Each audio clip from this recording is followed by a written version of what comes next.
Hello दोस्तों, आप सभी का स्वागत है आपके अपने यूट्यूब चैनल पर। और आज हम पढ़ेंगे कुछ वन लाइनर क्वेश्चंस जो कि हर बार और पिछले साल कई बार रिपीटेड हुए सारे कॉम्पिटिटिव एग्जाम में।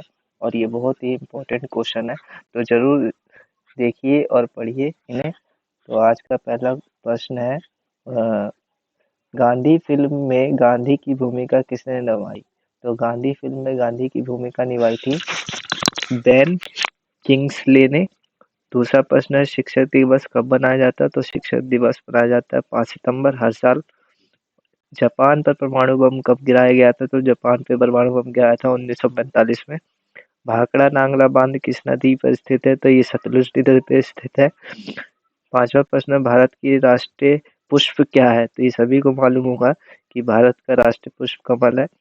छठा प्रश्न है, धनराज पिल्ले किस खेल से संबंधित है? तो ये धनराज पिल्ले जो है हॉकी से संबंधित है।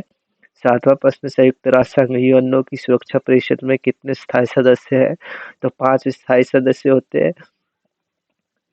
आठवां प्रश्न, कौन सा सिंधु सभ्यता का स्थान अब पाकिस्तान में है? तो हड़प्पा जो ये पाकिस्तान क्षेत्र में पड़ता है।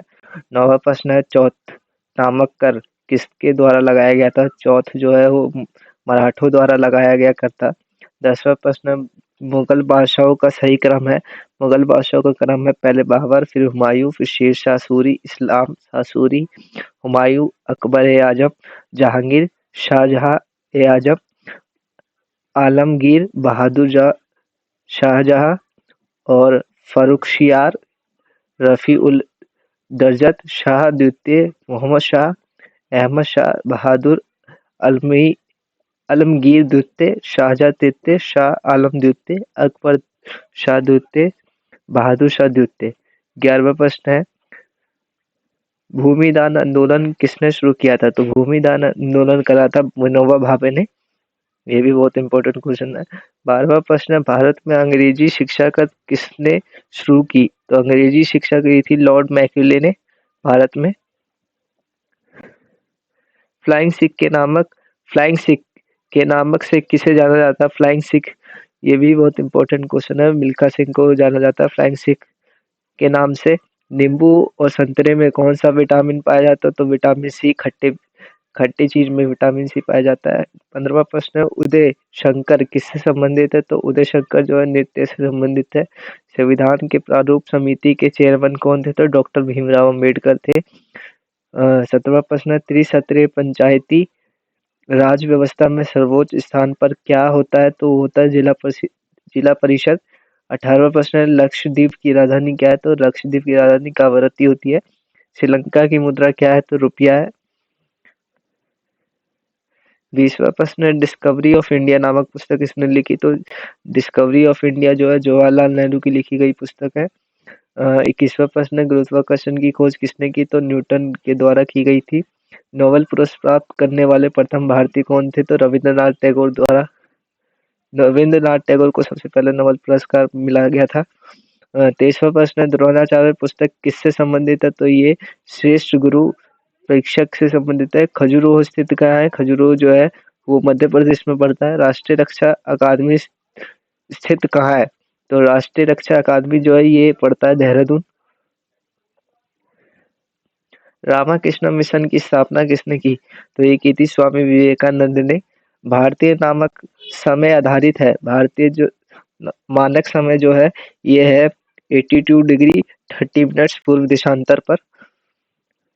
कौन सा राज्य भारत के सबसे पूर्व भाग पर स्थित है? तो सबसे पूर्व में पड़ता है अरुणाचल प्रदेश और यहीं से सूर्य निकलता है। कौन सा देश नाथुला दर्रे के पार है? तो सामान्य ज्ञान। कौन सा देश नाथुला दर्रा के पार है? तो यह है चीन।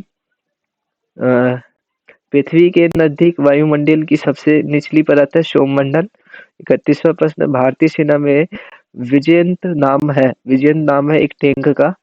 चीनी यात्रा चीनी यात्री फाइयान किसके काल में भारत आया था? तो यह आया था विक्रमादित्य के काल में। प्रख्यात सिने कलाकार पृथ्वीराज कपूर और राज कपूर में संबंध है बाप बेटे का। ये जो दोनों है ये बाप बेटे हैं। उसके बाद 34वां प्रश्न है, भारत का कौन सा राज्य चाय उत्पादक के लिए जाना जाता है? तो असम जाना जाता है। भारत के किस राज्य में सर्वाधिक चावल उत्पादन होता है? तो पश्चिम बंगाल इसका सही जवाब होगा। भारत के किस शहर में जंतर मंतर स्थित है? तो जंतर मंतर है दिल्ली में।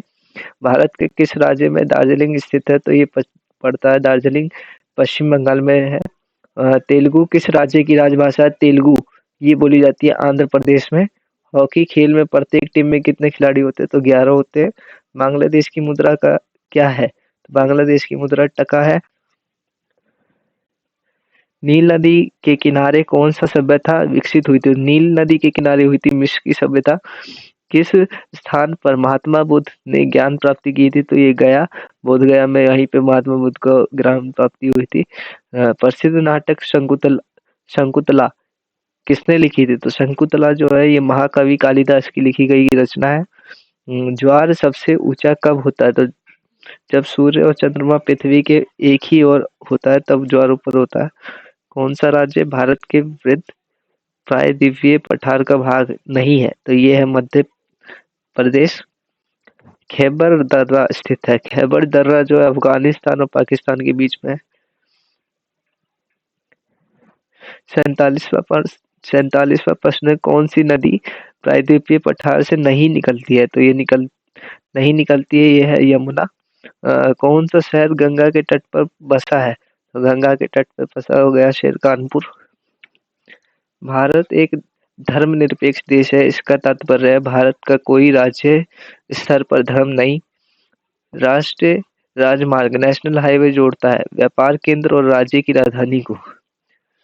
कौन सा शहर अंगूरों की पैदावार के लिए प्रसिद्ध है? तो नासिक। नासिक जो है जाना जाता है अंगूरों के लिए जाना जाता है। कोयना बांध स्थित है। कोयना बांध जो है महाराष्ट्र में बढ़ता है। खरीफ की फसल काटी जाती है, ये काटी जाती है नवंबर के प्रारंभ में। हिमानी ग्लेशियर बर्फ का एक विशाल पिंड है जो हिमालय पर्वत के श्रेणी के शीर्ष स्थलों पर छाया रहता है।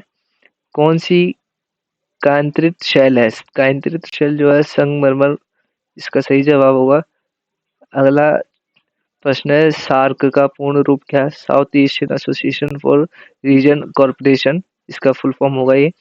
अ, और 97वां प्रश्न है, भारत आने वाले सागरीय भारत आने वाले सागरीय मार्ग का खोज किसने की? तो ये किसी वास्को डी गामा ने। 58वां प्रश्न है, स्वेज नहर के खुलने से किन दो महाद्वीपों के बीच मार्ग छोटा हो गया है? तो ये हो गया यूरोप से एशिया और पूर्व अफ्रीका का। अगला प्रश्न है, प्रथम विश्व युद्ध कब लड़ा गया? तो प्रथम विश्व युद्ध लड़ा गया 1914 से 1918 तक। 60वां प्रश्न है, किसके शासनकाल के दौरान मराठा सत्ता सर्वोच्च शिखर और सत्ता पर थी? तो बालाजी बाजीराव के इसका सही जवाब होगा। 61वां प्रश्न है, सत्य शोधक समाज की स्थापना किसने की? तो महात्मा फुले। भारत के राष्ट्रगान जनगण मन के रचयिता है, ये है रविंद्रनाथ टैगोर। अ, ते- भारत के महान ज्येष्ठ व्यक्ति grand old man of India के नाम से कौन प्रसिद्ध है? तो दादा भाई नौरोजी इसका सही जवाब होगा। 64वां प्रश्न, सविनय अवज्ञा आंदोलन कब प्रारंभ हुआ? तो सविनय अवज्ञा आंदोलन हुआ था 12 मार्च 1930 से अप्रैल 1930 तक। हम्म, किस प्रधानमंत्री ने समाजवाद की विचारधारा को आगे बढ़ाया? तो ये बढ़ाया था पंडित जवाहरलाल नेहरू ने। अगला प्रश्न, भारत के अरब सागर और बंगाल की खाड़ी से लगे समुद्र तट की लंबाई कितनी है? तो ये 100 किलोमीटर है। अगला प्रश्न है, कृष्ण नदी की उद्गम स्थल किसके समीप है? तो ये है महाबलेश्वरम, महाबलेश्वर के नजदीक। अगला प्रश्न, पृथ्वी एक घंटे में कितने देशांतर घूम लेती है? तो ये होता है 15 डिग्री। चंद्र ग्रहण होता है जब पृथ्वी सूर्य और चंद्रमा के बीच में आ जाता है। ब्रिटिश शासन द्वारा किन स्थानों के बीच प्रथम रेलवे लाइन शुरू की गई थी? ये हुई थी मुंबई से ठाणे के बीच में। अगला प्रश्न, भारत का राष्ट्रीय पशु क्या है? ये है बाघ। 72वां प्रश्न, भारतीय वायुसेना में कमीश कमीशन अधिकारी का सबसे छोटा पद होता है पायलट ऑफिसर। 73वां प्रश्न है, युद्ध में साहस और पराक्रम के प्रदर्शन के लिए दिया जाने वाला भारत का सर्वोच्च सैनिक अलंकरण है परमवीर चक्र, जो सैनिक के क्षेत्र में दिया जाता है परमवीर चक्र। अगला प्रश्न, विश्व का सबसे बड़ा महाद्वीप है एशिया महाद्वीप। ऋतु किन कारणों से होता है? तो ऋतु जो होता है वो सूर्य के चारों ओर पृथ्वी की परिक्रमा के कारण होता है। ऋतु सीजन इसी से बनते हैं। अगला प्रश्न है, पृथ्वी की सतह से सबसे दूर वायुमंडलीय परत किस नाम से विवर्तित है? तो वही मंडल होगा बाहरी मंडल। डीसीएम ट्रॉफी का संबंध है, डीसीएम ट्रॉफी जो है ये फुटबॉल में दिया जाता है। अल्लाह रखा किस वाद्य यंत्र के लिए मशहूर है? अल्लाह रखा जो है ये तबला वादक थे। वह मुगल बादशाह जिसने 15 वर्ष निवासित होकर गुजारे थे वो था हुमायूं। 80 क्वेश्चन है, ये है राज्यसभा की बैठक की अध्यक्षता कौन करता है? तो राज्यसभा की बैठक की अध्यक्षता करता है उपराष्ट्रपति। किस गुफा में त्रिमूर्ति मतलब कि ब्रह्मा विष्णु महेश के मुखमंडल की मूर्ति स्थित है? यह है एलिफंटा की गुफा जो महाराष्ट्र में पड़ता है। 82 क्वेश्चन है, लक्षद्वीप की राजधानी क्या है? तो लक्षद्वीप की राजधानी कावरती है। महाराष्ट्र में सर्वाधिक मात्रा में पाई जाने वाली उपलब्ध मृदा किस प्रकार की है? तो काली मृदा पाई जाती है महाराष्ट्र में, और यहीं पे इसलिए कपास सबसे ज्यादा उगाया जाता है। प्रसिद्ध शिलोत्री पत्थर काटकर बनाया गया कैलाश मंदिर कहाँ है? यह है एलोर। एलोर भी महाराष्ट्र में पड़ता है। हरित क्रांति का अर्थ है, हरित क्रांति जो है ये कृषि की आधुनिक विधियों के प्रयोग द्वारा प्रति एकड़ फसल की उपज को बढ़ाने के लिए किया गया था। इसमें सबसे ज्यादा पंजाब ने सबसे ज्यादा फसल उगाया था। और अगला प्रश्न है, भूरक्षण को नियंत्रित किया जा सकता है? तो भूरक्षण को नियंत्रित करने के लिए सीढ़ीदार टीला बनाकर, बांध बनाकर, वृक्षारोपण करके हम नियंत्रित कर सकते हैं। जम्मू कश्मीर का रेल पथ किस रेलवे जोन के अंतर्गत आता है? तो जम्मू कश्मीर जो है उत्तरी रेलवे के अंतर्गत आता है। भारत के किस राज्य में कन्नड़ भाषा बोली जाती है? कन्नड़ जो है कर्नाटका की भाषा है। संघ शासित प्रदेश अंडमान निकोबार द्वीप समूह की राजधानी क्या है?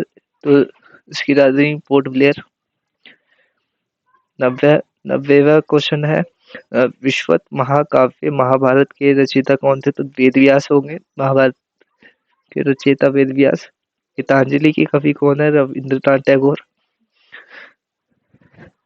किन दो स्थानों के बीच हिमसागर एक्सप्रेस चलती है? तो जम्मू कश्मीर से कन्याकुमारी के बीच चलती है। जनरल किस सेना का एक अधिकारी पद है? तो जनरल जो है थल सेना का होता है। अगला प्रश्न है, भारत के किस राज्य में पवित्र तीर्थ स्थल अमरनाथ स्थित है? तो अमरनाथ की गुफा जो है कश्मीर में पड़ती है, जम्मू कश्मीर। अगला क्वेश्चन है, विख्यात पर्यटन स्थल गुलमर्ग भारत के किस क्षेत्र में स्थित है? तो गुलमर्ग पड़ता है कश्मीर में। अगला प्रश्न है, रेल पथ के नैरो गेज की चौड़ाई होती है, नैरो गेज की चौड़ाई 2 मीटर 6 सेंटीमीटर के करीब होती है इसकी चौड़ाई।